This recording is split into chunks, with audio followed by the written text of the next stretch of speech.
Tingnan nyo guys, may bunga na yung sitaw at saka malaya guys. Yan. Malapit lang yan sa bahay, sa kwarto ko guys, sa labas ng kwarto. May Indian Mingo. Effective talaga guys kasi namunga yan guys. Dito lang sa bakuran guys. May pagkain na guys. May ampalaya pa yan guys. Yan, ampalaya. May ano guys, binhi tayo ng yellow corn o popcorn. Yan guys, pwede na yung i-transplant guys. Punta naman tayo sa ampalaya ko guys. Yan guys, tingnan nyo guys.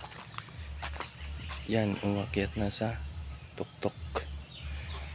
Grabe, effective talaga guys yan. Mas tuktok na yan guys malapit na yung mamunga. Ito na yung ano guys, banana Q. Malapit na rin mahinog. Yan muna guys, bye bye.